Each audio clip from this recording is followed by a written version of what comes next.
Hello and welcome to the Advanced Anxious Attachment Style course. I'm really excited to have you here and welcome to our community. So if you haven't already, please make sure that you print off your workbook so you can follow along. And if you don't have access to a printer at this time, just make sure you pull it up on your computer screen so you can follow along through there. Remember, you can always pause this course when needed and take a break, work through the exercises if something powerful or important pops up for you. There's no pressure to keep it going and complete everything all at once. Also, try to tune in if you can to our live weekly webinars. We have 2 every single week, and we try to make them at accessible times, and it's a great opportunity to ask your personal questions and interact with our amazing community members.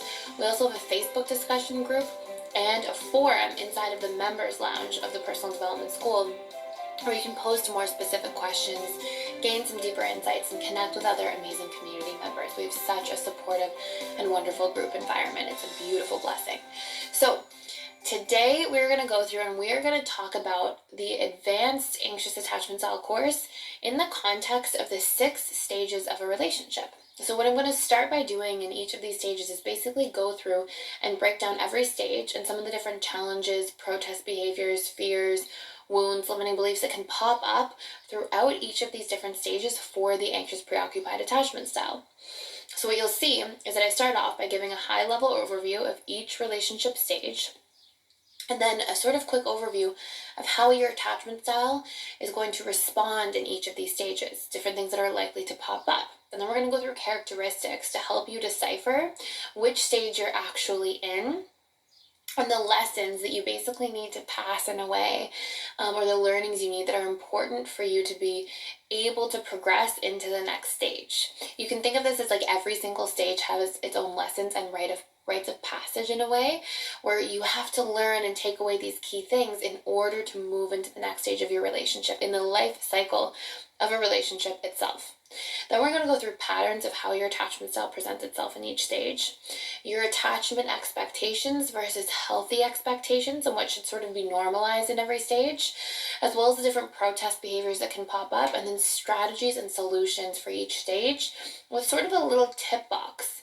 And then as we finalize this course, I'm going to go through a little, I'll give you an overall tip box of specific tools you can use towards the end. So I look forward to seeing you in our next module.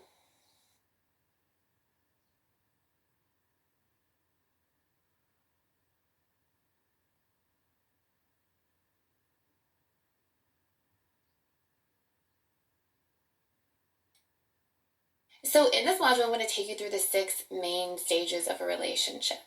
So these stages were identified by Dr. Susan Campbell during a study of thousands of different couples, and she originally identified 5 stages of a relationship. For the purpose of this course and for the purpose of how different attachment styles react in different stages, I've actually split the honeymoon phase into 2 parts, the dating phase and then the actual honeymoon phase, because there are different patterns, behaviors, and many different sort of interactions that take place between these 2 different stages of a relationship. So what are these 6 stages? The 6 stages are: number 1, the dating phase; number 2, our honeymoon phase; number 3, the power struggle stage; number 4, the stability stage of a relationship; number 5, the commitment stage; and number 6, the bliss and co-creation phase.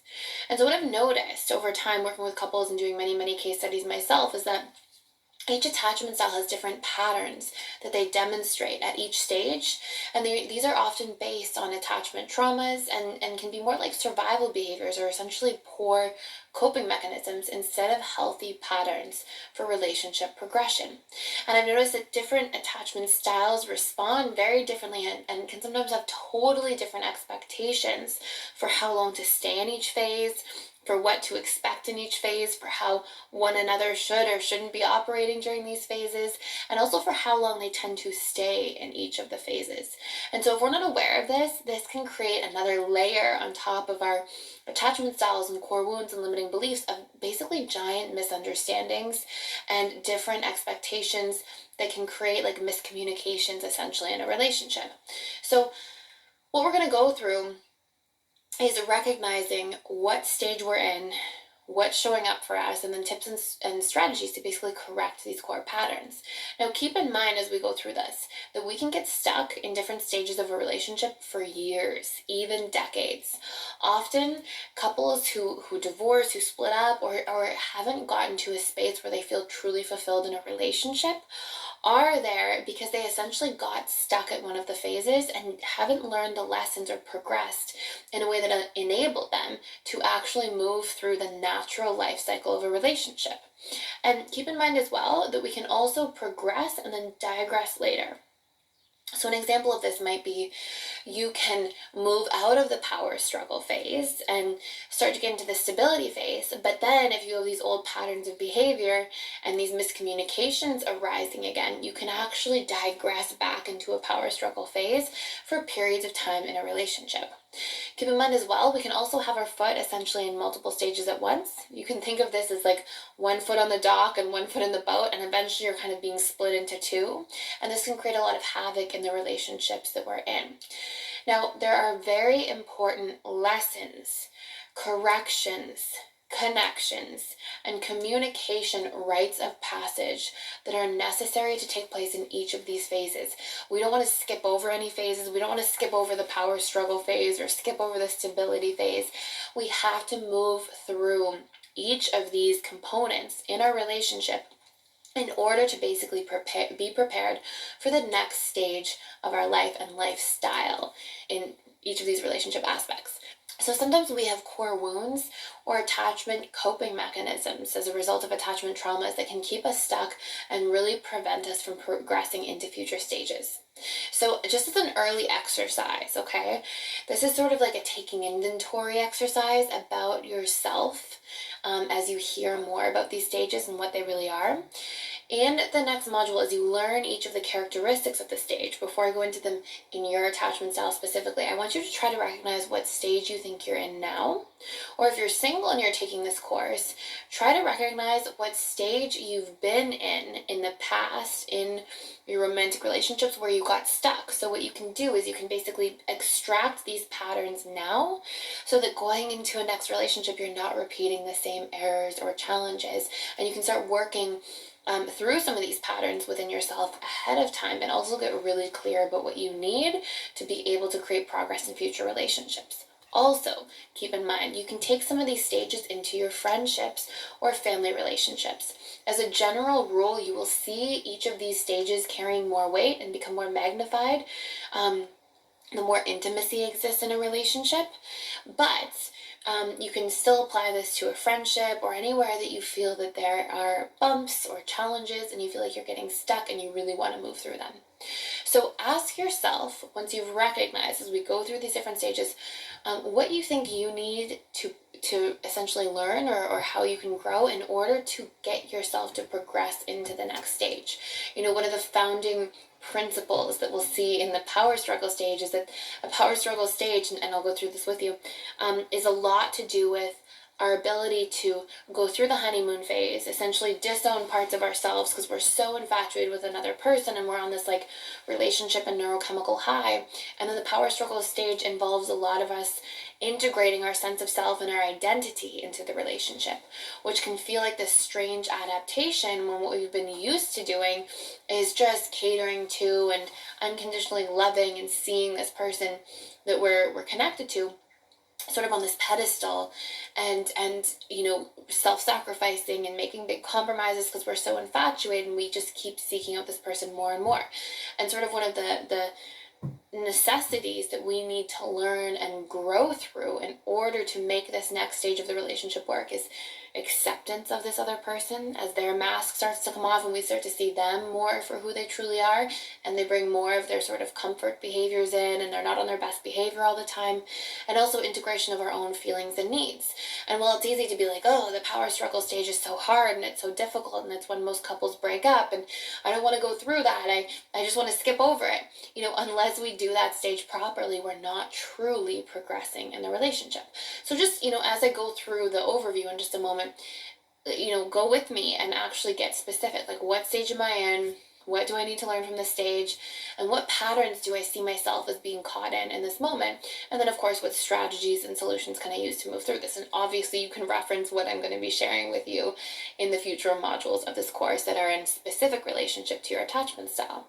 Now, work on making sure that you don't just gain the information from this course, but that you actively apply it. So whether you're applying this in your friendships, whether you're applying this in your romantic relationships, or whether you're single right now and you're preparing to make sure that you're in the best state possible and you've healed and overcome any insecurities in your attachment style as much as possible so that you can be very secure moving ahead, make sure you actually use the tools and do the work, because that is where the results, of course, will come from.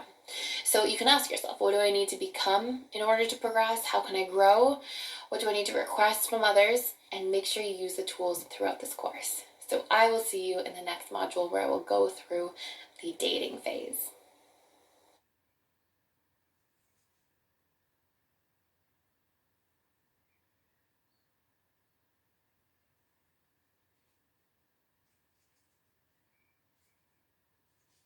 So the first exercise, and we do this with all the advanced attachment style courses, it's very important.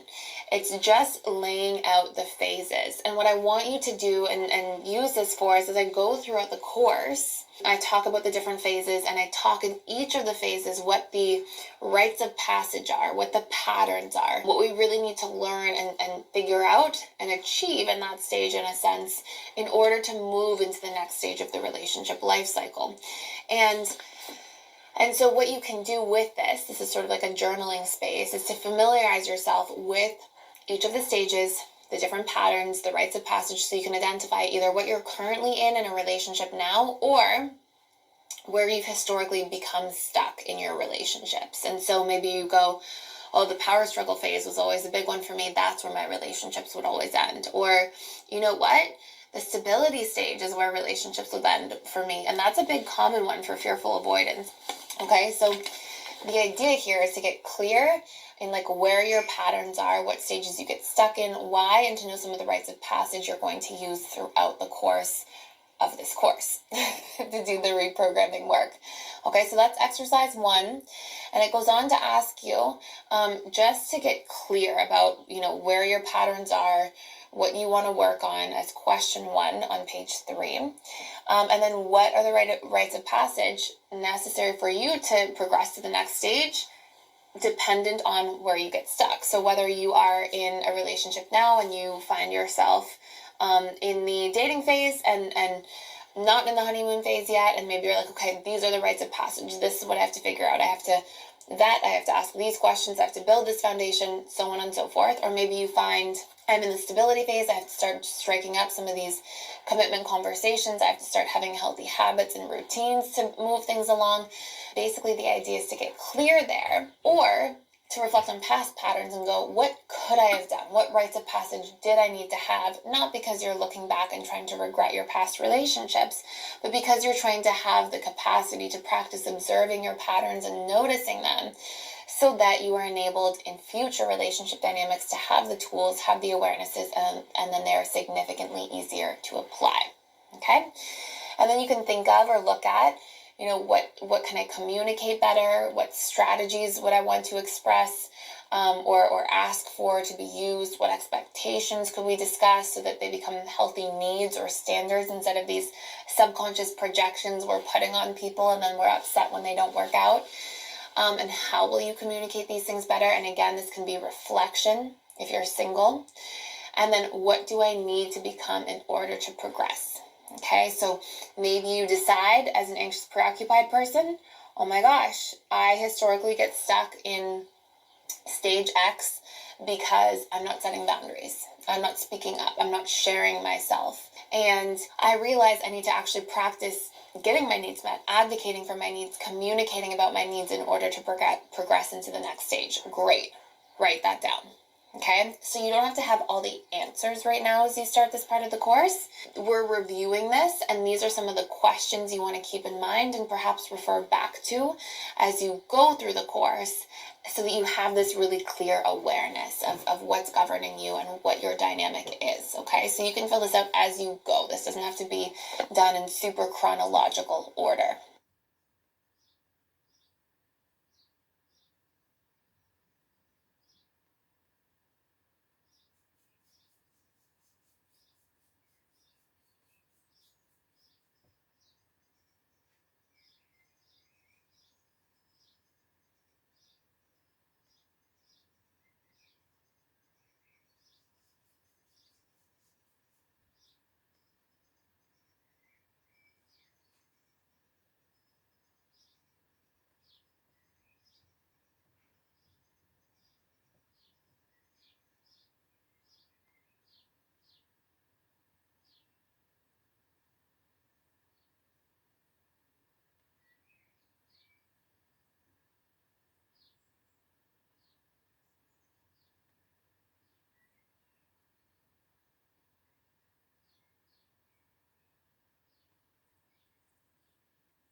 So, what are the characteristics of this stage and the lessons that we want to learn from it? So, number one, the dating phase is usually the time